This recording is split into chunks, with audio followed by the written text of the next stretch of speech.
Ação envolvendo Gabriel Jesus, novamente o nome do atacante sendo cogitado no Flamengo, pelo menos segundo a imprensa internacional, e a gente vai trazer o que temos de informação sobre esse assunto em apuração junto à diretoria do Flamengo.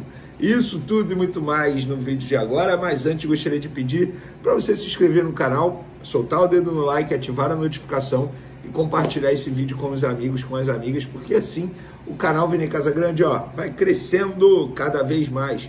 Conto com a sua colaboração, qualquer ajudinha será super bem-vinda, beleza?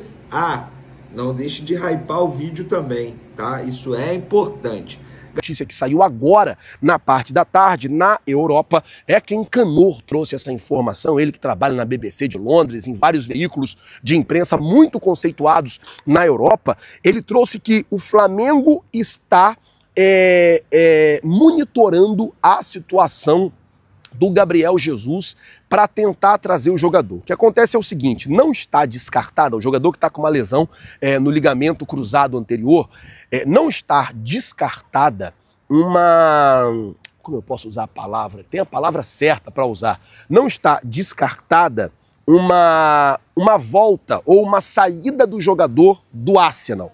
E o que acontece voltar para o Brasil é uma das alternativas para o jogador, que ainda tem o desejo de retornar à seleção brasileira. E ele sabe que os melhores clubes para ele ter vitrine, para poder retornar à seleção brasileira no Brasil é Flamengo, Palmeiras, Botafogo, talvez um Atlético Mineiro aí, um Cruzeiro que está muito bem, foi o Caio Jorge e o Fabrício Bruno, são esses clubes. E a informação do Ekren Canu é que o Flamengo estaria monitorando a situação do jogador para ver se apareceria aquela tão sonhada oportunidade de mercado para contratar Gabriel Jesus. É claro que essa questão toda depende do Arsenal querer liberar o jogador, depende do jogador querer sair do Arsenal e aquelas questões que a gente já sabe que envolvem o futebol. Torcer para que o Flamengo consiga fazer o melhor negócio, se for trazer que traga, se não, que não traga, e tá tudo bem também.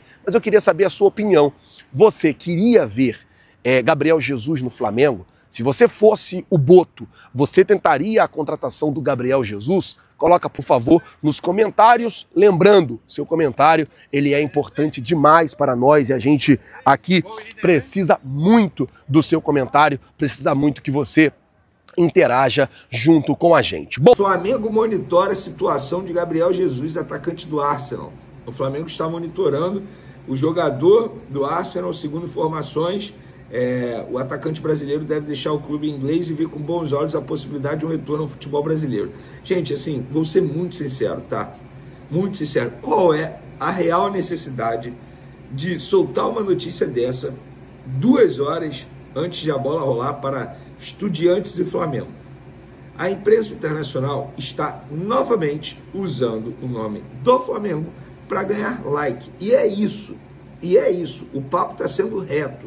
O Flamengo não monitora Gabriel Jesus. É uma falta de respeito soltar isso agora, horas antes do jogo. E digo mais, ainda mais com algo que não é verdade. Não é verdade. O Flamengo não está monitorando Gabriel Jesus. O Flamengo está extremamente satisfeito com os atacantes que tem no momento. Se alguém vier a sair, o Flamengo vai atrás de um atacante. Pelo contrário, o Flamengo quer se desfazer de atacante. Inclusive o Michael, o Flamengo estava aí tentando negociar o Michael, mas não apareceu nenhum interessado, algo que pudesse seduzir o próprio atacante.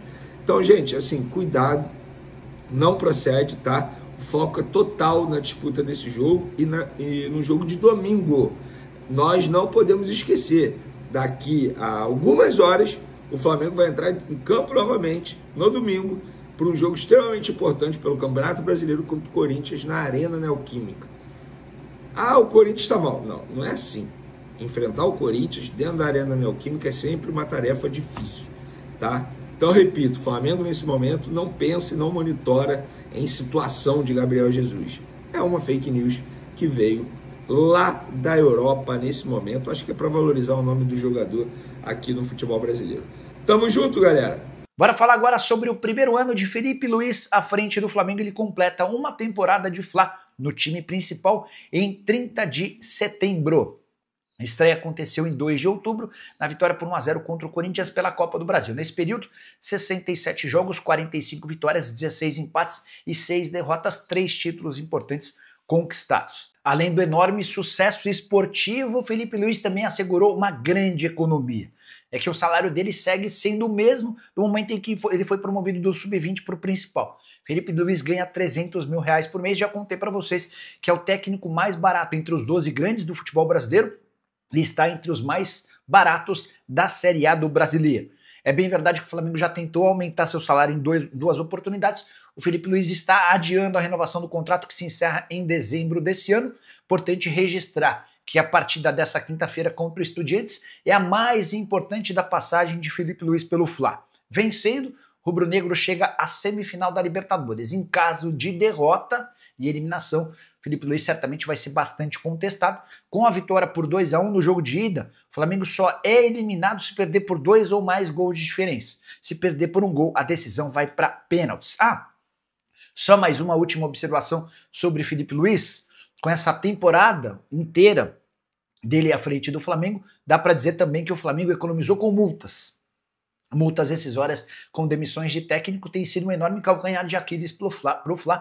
O rubro-negro chegou a gastar 49 milhões e 300 mil reais entre a demissão de Domenech Torrent em 2020 e a demissão de Tite no ano passado. Hora de falar sobre o Flamengo. Contei para vocês no vídeo dessa terça-feira que o Fla vai buscar um goleiro grande, de nome, para 2026.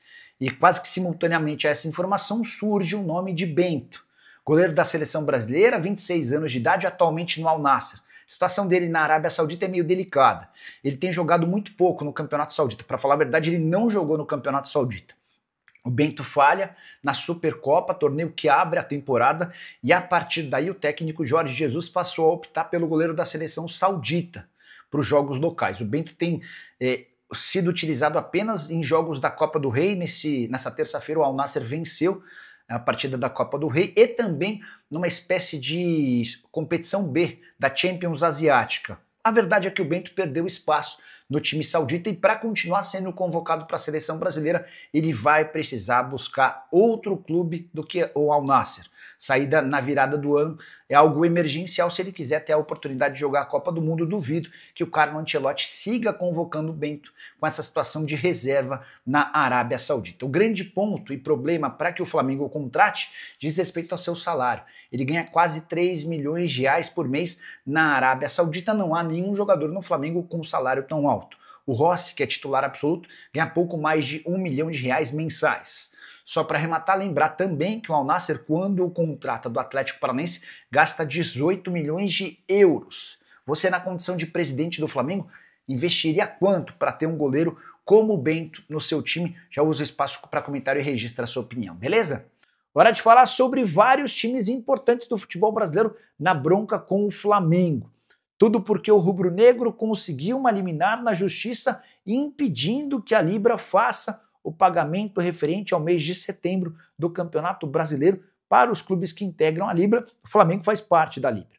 A motivação do Flamengo nessa ação na justiça diz respeito a um desacordo com os outros integrantes. O Flamengo faz parte da Libra, cuja participação tem 9 times da Série A.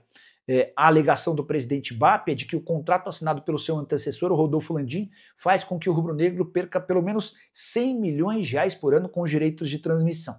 E o BAP tenta convencer os demais clubes a mudar essa forma de divisão da grana. Os outros 8 clubes disseram não. A gente está muito satisfeito com essa divisão mais igual. O que o BAP fez?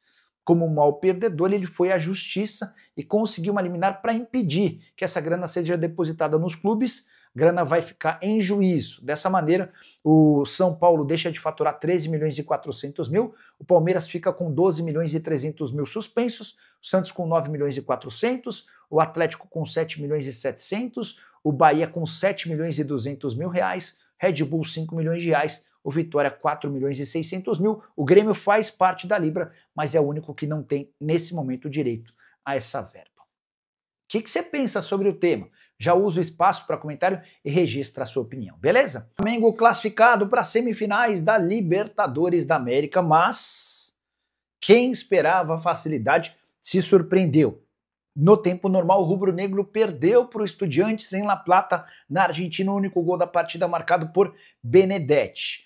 Como o Flamengo havia vencido por 2-1, placar agregado de 2-2 e decisão nos pênaltis. Com detalhe importante, durante o segundo tempo, o Estudiantes chega a fazer 2-0, o gol é anulado por conta de um impedimento, o que salva o Flamengo de uma eliminação. Seria mais uma eliminação nas quartas de final, a quinta em 8 participações. Na decisão por pênaltis, brilhou o Rossi, que havia falhado no gol do Benedetti. Ele mesmo admitiu que demorou para tomar a decisão de espalmar a bola do Benedetti. Na decisão por pênaltis, 2 pênaltis defendidos pelo goleiro, que já foi atleta do Estudiantes, aquela famosa lei do ex. Todas as 4 cobranças do Flamengo muito bem feitas, com destaque para do Léo Pereira, zagueiro que esbanjou a categoria e pôs a bola no ângulo, na gaveta. E depois ainda saiu dizendo que foi mais ou menos, a cobrança não foi tão boa. Obviamente de forma irônica, né? Com a vitória por 4-2 nos pênaltis, o Flamengo se credencia e passa para as semifinais. 13 milhões de reais de prêmio pago pela Conmebol. Tem também toda a receita com bilheteria do jogo contra o Racing. Flamengo e Racing se enfrentam em um mês. O time argentino tem, inclusive, melhor campanha do que o Fla. Daqui a pouco eu falo sobre campanhas. O outro confronto de semifinal terá Palmeiras e LDU, de quem você vai saber mais daqui a pouquinho. Só para completar, como Palmeiras e Flamengo estão em lados opostos das chaves, dá para imaginar uma final novamente entre os brasileiros, como já havia acontecido na edição da Libertadores de 2021. Você acha que podemos assistir a uma outra final? Já usa o espaço para comentário e registra a sua opinião.